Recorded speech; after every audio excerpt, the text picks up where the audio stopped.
వాగర్థావివ సంపృక్తౌ వాగర్థ ప్రతిపత్తయే జగతః పితరౌ వందే పార్వతీ పరమేశ్వరౌ.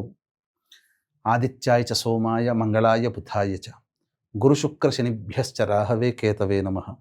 శృంగేరి జగద్గురు పీఠాధిపతులకి, కంచి పీఠాధిపతులకి నమస్కారములు తెలియచేసుకుంటూ కార్యక్రమాన్ని ప్రారంభిద్దాం.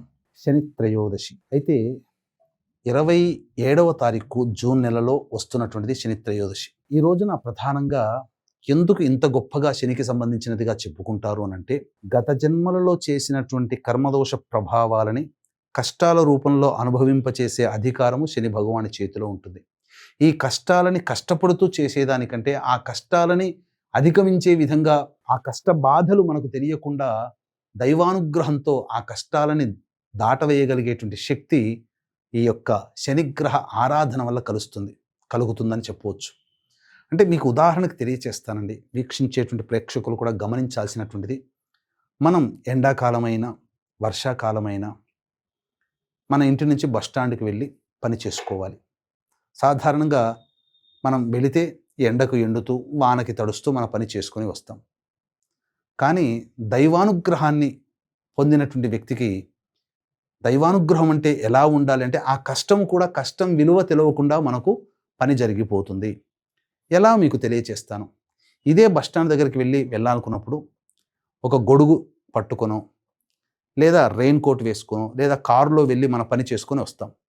ఇక్కడ మీరు గమనించాల్సినటువంటిది ఏంటనంటే, కర్మ సంబంధమైనటువంటిది ఆ పని చేయడం మాత్రం, వెళ్ళడం మాత్రం తప్పలేదు.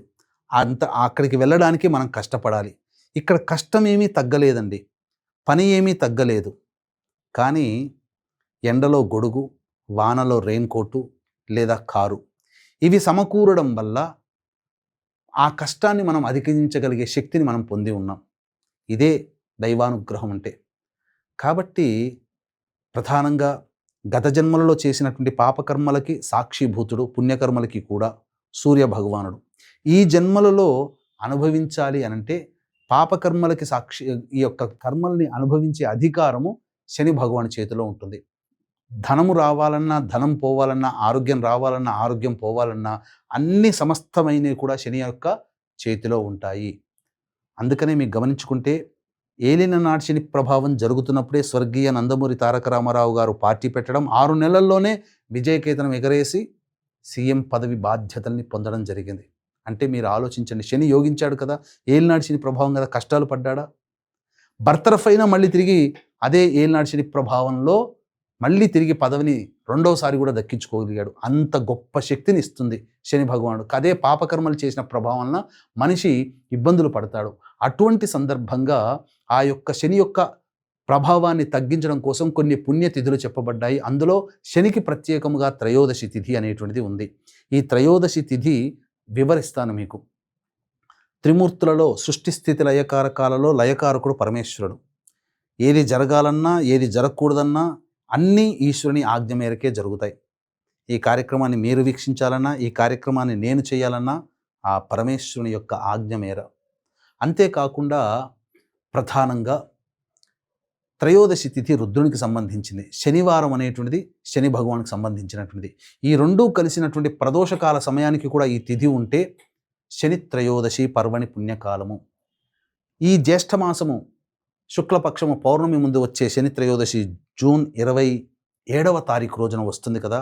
ఆ రోజున గొప్ప విశేషం ఏంటంటే, శనికి సంబంధించినటువంటి నక్షత్రాల్లో ఒకటైన అనురాధ నక్షత్రం ఉండడం చాలా గొప్పది. కాబట్టి సంపూర్ణముగా శని ప్రభావంతో ఇబ్బంది పడుతున్నటువంటి మేష, మిథున, కర్కాటక, సింహ, కన్య, వృశ్చిక, ధనస్సు, కుంభ, మీన రాశుల్లో జన్మించిన వారు ఈ యొక్క శని ప్రభావం నుంచి బయటపడడం కోసం ఈ రోజున చేసేటువంటి చిన్న పూజా కార్యక్రమం కానీ, దాన కార్యక్రమం కానీ మీకు శని యొక్క అపారమైనటువంటి అనుగ్రహాన్ని కలగచేస్తుందనలో ఏమాత్రం సందేహం లేదు. అందుకే దీన్ని దృష్టిలో పెట్టుకునే మన పీఠమాధ్వర్యంలో మేష, మిథున, కర్కాటక, సింహ, కన్య, వృశ్చిక, ధనస్సు, కుంభ, మీన రాశుల్లో జన్మించిన వారికి శనిదోష పరిహారార్థమై ఈ 27వ తారీఖు రోజున సాయంకాలం 7 గంటలకి శనిదోష నివారణ పూజలు, హోమాలు, అలాగే మీ జాతకరీత్యా కలుగు విద్య, వివాహ, ఉద్యోగ, దాంపత్య, అనారోగ్య సమస్యల నివారణకి సర్వదోష నివారణ పూజలు, హోమాలు జరిపించి శక్తిపాతం చేసినటువంటి కరుంగలి మాల ఇవ్వడం జరుగుతుంది. అవకాశం ఉన్నటువంటి వాళ్ళు స్క్రీన్పై కనిపిస్తున్నటువంటి నెంబర్కి సాయంకాలం 27వ తారీఖు 6 గంటల లోపల కాల్ చేసి మీ గోత్రనామాదులు నమోదు చేసుకోవచ్చు. ఇక మీకు మీరుగా చేసుకోగలిగేటువంటి పరిహారం ఏంటో తెలియచేస్తాను. వీలైతే బ్రహ్మముహూర్త కాలంలో లేచి కాలకృత్యాదులు తీర్చుకొని 5:30 గంటల కల్లా మీరు నవగ్రహాల దేవాలయానికి వెళ్ళండి. లేదా 5:45 తరువాత ఈ యొక్క దుర్ముహూర్తం ప్రారంభమవుతుంది. దాదాపుగా 7:54 వరకు ఉంటుంది. కాబట్టి వీలైతే 8 గంటలకైనా కానీ చేరుకొని నవగ్రహాల చుట్టూ శివాయ నమః అంటూ 27 ప్రదక్షిణలు చేసి శని భగవానుని దగ్గర ఇనుప ప్రమిద లేదా మట్టి ప్రమిదలలో నల్ల నువ్వుల నూనె వేసి దీపారాధన చేసి ఆ శనికి తైలాభిషేకం జరిపించండి. స్వచ్ఛమైన నల్ల నువ్వుల నూనె మాత్రమే వాడాలి సుమా. తరువాత అన్నము నల్ల నువ్వులు కలిపిన ముద్దలు 3 మరియు నల్ల నువ్వుల లడ్డూలు లేదా నువ్వుల లడ్డూలు స్వామికి నైవేద్యంగా పెట్టి పంచండి. ఈ యొక్క అన్నము నల్ల నువ్వులు కలిపిన ముద్దలు మాత్రం దేవస్థానంలో చెట్టు కింద కానీ పిట్టగోడ దగ్గర కానీ పక్షులు తినే ప్రదేశంలో వేయండి.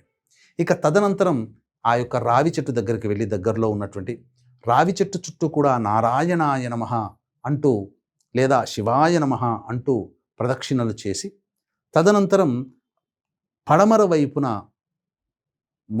పడమర వైపు దగ్గరికి వెళ్ళి అక్కడ 2 ఇస్తరాకులు వేసి దాని మీద 1/4 కిలో కానీ 100 గ్రాములు కానీ నల్ల నువ్వులు ధారగా పోసి దాని మీద 3 తమలపాకులు పెట్టి ఇనుప ప్రమిద కానీ మట్టి ప్రమిద కానీ నల్ల నువ్వుల నూనెతో దీపారాధన చేసి తదనంతరం కాళ్ళు చేతులు కడుక్కొని అవకాశం ఉండి శక్తి ఉంటే బ్రాహ్మణుని పిలిపించుకొని ఆ బ్రాహ్మణుడికి నల్ల నువ్వులు, నల్ల బట్ట, ఇనుపబాణి, నల్ల మేకు, అలాగే నల్ల నువ్వుల నూనె, బెల్లము, పత్తి, గళ్ళ ఉప్పు, గేదె నెయ్యి ఇవన్నీ కూడా బ్రాహ్మణుడికి సంకల్పం చెప్పి దానం చేయండి. ఇందులో అవన్నీ దొరికినా పర్వాలేదు, లేదా 1-2 దొరికినా వాటిని దానం చేయండి. కానీ నల్ల నువ్వుల నూనె ప్రత్యక్షంగా దానం చేయండి.